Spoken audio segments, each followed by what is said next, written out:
मेरे प्यारे दोस्तों, आज हम उस विषय पर बात करने जा रहे हैं जो सदियों से मनुष्य की नींद उड़ा रहा है और उसके मन में जिज्ञासा की अग्नि को जला रहा है। क्या मृत्यु ही अंत है या फिर मौत के बाद भी कोई ऐसा सिलसिला है जो अधूरा रह गया है? अक्सर हम सोचते हैं कि शरीर त्यागने के बाद सब खत्म हो जाता है, पर हमारे शास्त्रों और महान दार्शनिकों ने कहा है कि आत्मा कभी मरती नहीं, वो तो बस एक पुराना वस्त्र उतारकर नया धारण करती है। लेकिन कई बार कुछ वचन, कुछ वादे और कुछ अधूरी इच्छाएं उस आत्मा को इस संसार की मोह से बांधे रखती हैं। सोचिए, एक इंसान जो मरते वक्त अपने किसी प्रियजन को कोई वचन देता है, क्या वो वचन सिर्फ लफ्जों का खेल था? नहीं, वचन एक ऊर्जा है, एक संकल्प है। जब कोई व्यक्ति किसी गहरे भाव से बंधा होता है तो उसकी चेतना उस वादे को पूरा करने के लिए तड़पती है। अष्टावक्र गीता से लेकर स्वामी विवेकानंद के विचारों तक हर जगह यही सीख मिलती है कि मन की शक्ति और हमारे संकल्प हमारी मौत के बाद भी जीवित रहते हैं। अधूरे वादे वो कर्ज हैं जो आत्मा को मुक्त नहीं होने देते। हम अक्सर सुनते हैं ऐसी कहानियां जहां किसी ने अपने किसी खास को महसूस किया या किसी ने सपने में आकर अपना कोई काम पूरा करने को कहा। ये सब क्या है? क्या ये सिर्फ दिमाग का वहम है या फिर ऊर्जा का वो रूप जो दिखाई नहीं देता पर महसूस होता है? जब तक इंसान के भीतर अटैचमेंट यानी मोह है, तब तक उसका आना जाना लगा रहता है। स्वतंत्रता तभी मिलती है जब सारे हिसाब किताब बराबर हो जाएं। इसीलिए कहा जाता है कि जीवन में कभी किसी का दिल मत दुखाओ और कभी कोई ऐसा वादा मत करो जिसे निभा ना सको, क्योंकि शरीर मिट्टी में मिल जाएगा मगर आपके द्वारा छोड़ा गया शब्द और वचन अनंत काल तक अंतरिक्ष में गूंजते रहते हैं। आज इस गहरी चर्चा में हम इसी रहस्य की परत दर परत खोलेंगे। हम समझेंगे कि कैसे हमारी इच्छा शक्ति मौत की दहलीज को भी पार कर सकती है। दोस्तों, सॉलिट्यूड यानी एकांत में बैठकर जब आप अपने भीतर झांकेंगे, तब आपको समझ आएगा कि हम सिर्फ हड्डी और मांस का पुतला नहीं है। हम एक अनंत ऊर्जा है और ऊर्जा कभी नष्ट नहीं होती, वो सिर्फ अपना स्वरूप बदलती है। अगर कोई आत्मा अधूरे वादे के लिए लौटती है तो वो दरअसल उस प्रेम की वजह से लौटती है जो मौत से भी बड़ा है। लेकिन असली मोक्ष वही है जहां कोई बंधन न बचा हो। चलिए शुरू करते हैं इस आध्यात्मिक यात्रा को, जहां हम जीवन, मृत्यु और उसके पार के उन अनसुलझे सवालों के जवाब ढूंढेंगे जो आपकी सोच को हमेशा के लिए बदल देंगे। याद रखिए, जागते रहिए, क्योंकि जो जाग गया वही मुक्त है। हमारी इस यात्रा में अब सवाल ये उठता है कि अगर वादे अधूरे हैं तो क्या वो हमें चैन से जीने देंगे? अक्सर हम भावनाओं में बहकर कह देते हैं कि मैं तुम्हारा साथ कभी नहीं छोड़ूंगा या मैं अगले जन्म में भी लौट कर आऊंगा। ये महज शब्द नहीं है, बल्कि ये ब्रह्मांड में छोड़ी गई वो तरंगे हैं जो कभी खत्म नहीं होती। जब मनुष्य की चेतना इन वादों से बंधी होती है तो मृत्यु के बाद भी उसका मन उस पुराने घर, उस पुराने रिश्ते और उस पुरानी यादों की चारों तरफ चक्कर काटता रहता है। इसी स्थिति को ही हम अधूरापन कहते हैं। स्वामी विवेकानंद ने हमेशा कहा था कि मुक्ति तभी मिलती है जब हम अपने भीतर के सभी संस्कारों और मोह का त्याग कर देते हैं। लेकिन जब तक मैं और मेरा बचा है, तब तक लौटा फेरी का ये सिलसिला चलता रहेगा। सोचिए उस क्षण के बारे में जब एक आत्मा अपने अधूरे वचन को पूरा करने की कोशिश करती है। वो किसी भूत या प्रेत की तरह डराने नहीं आती, बल्कि वो एक तड़पती हुई ऊर्जा होती है जो सिर्फ अपना कर्ज चुकाना चाहती है। क्या आपने कभी किसी सुनसान जगह पर अचानक किसी की मौजूदगी महसूस की है? या कभी ऐसा हुआ है कि किसी मुश्किल वक्त में अचानक आपको ऐसा रास्ता दिखा हो जैसे कोई आपका हाथ पकड़कर चल रहा हो? हो सकता है कि वो वही अधूरा वादा हो जो कोई सदियों पहले कर गया था।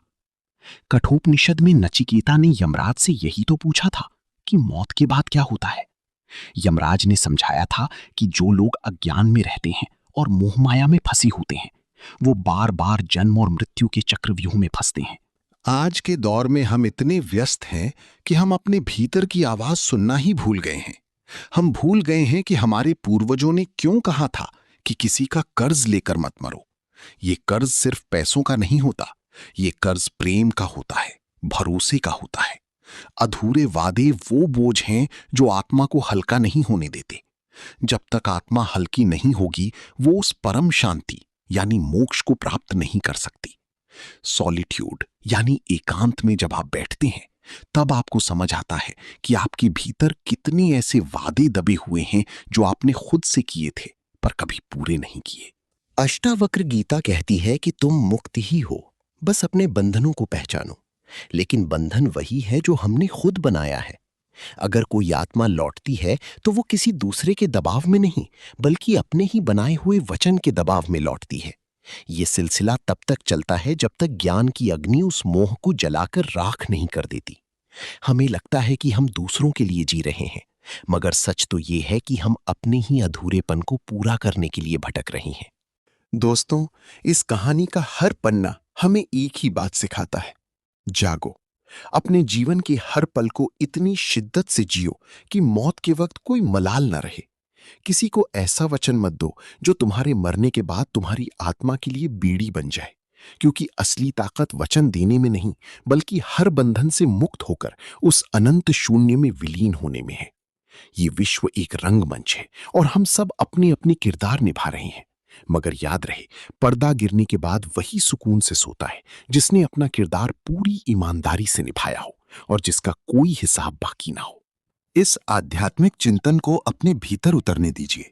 सोचिए, क्या आप आज मुक्त हैं? क्या आपका कोई वादा अधूरा है? क्योंकि ये सिर्फ कहानी नहीं, ये आपके अस्तित्व का सच है। अगले हिस्से में हम इस रहस्य को और गहराई से देखेंगे कि कैसे हम इन बंधनों को काटकर परम आनंद की ओर बढ़ सकते हैं। बने रहिए इस सफर में, क्योंकि अभी बहुत कुछ जानना बाकी है। अब इस विषय की उस गहराई में उतरते हैं जहां विज्ञान और अध्यात्म का संगम होता है। अक्सर लोग पूछते हैं कि अगर आत्मा लौटती है तो वो दिखाई क्यों नहीं देती? इसका जवाब हमारी ऊर्जा यानी एनर्जी में छुपा है। साइंस कहता है कि energy can neither be created nor destroyed, it only changes form. हमारे विचार, हमारी भावनाएं और हमारे वादे, ये सब ऊर्जा के ही रूप हैं। जब कोई व्यक्ति किसी तीव्र संकल्प के साथ इस दुनिया से जाता है तो उसकी वो वाइब्रेशनल फ्रीक्वेंसी यहीं ब्रह्मांड में गूंजती रहती है। वो तब तक शांत नहीं होती जब तक उससे जुड़ी क्रिया पूरी ना हो जाए। गौतम बुद्ध ने कहा था कि हमारी इच्छाएं ही हमारे दुख का कारण है, लेकिन उन्होंने ये भी समझाया था कि हमारा कर्म एक बीज की तरह होता है। अगर आपने किसी को वचन दिया है और उसे निभाया नहीं, तो आपने एक ऐसा बीज बोया है जो फल देने के लिए सही मिट्टी और वक्त का इंतजार करेगा। कभी कभी ये इंतजार सदियों लंबा हो जाता है। कई लोग कहते हैं कि उन्हें डेजावू महसूस होता है। ऐसा लगता है जैसे ये जगह पहले देखी है या इस इंसान से कोई पुराना रिश्ता है। ये दरअसल वही अधूरे वादे हैं जो सदियों बाद आपके सामने किसी न किसी रूप में दोबारा आकर खड़े हो जाते हैं। सोचिए उस क्षण की पीड़ा, जब एक आत्मा मुक्ति के द्वार पर खड़ी हो, लेकिन उसके पीछे से कोई आवाज उसे पुकारे। वही अधूरा वादा जो उसने कभी किसी से किया था। ये बिल्कुल वैसा ही है जैसे कोई परिंदा उड़ना चाहता हो, मगर उसके पांव में एक बारीक धागा बंधा हो। वो धागा ही मोह है, वो धागा ही अधूरा वचन है। इसीलिए हमारे ऋषि मुनि कहते थे कि अपने जीवन का हर हिसाब हर रोज साफ करो। किसी के प्रति ना नफरत रखो, ना ही इतना मोह कि वो आपकी उन्नति में बाधा बन जाए। लेकिन इसका एक दूसरा पहलू भी है। क्या अधूरे वादे निभाने के लिए लौटना सिर्फ एक सजा है? नहीं, ये प्रेम की पराकाष्ठा भी हो सकती है। जब कोई आत्मा अपने प्रियजन की रक्षा के लिए या उन्हें सही राह दिखाने के लिए लौटती है, तो वो उनका गार्डियन बन जाती है। ये ऊर्जा का वो स्वरूप है जो हमें भटकने से बचाता है। स्वामी विवेकानंद ने एक बार कहा था कि मौत तो सिर्फ एक बदलाव है, व्यक्तित्व कभी नहीं मरता।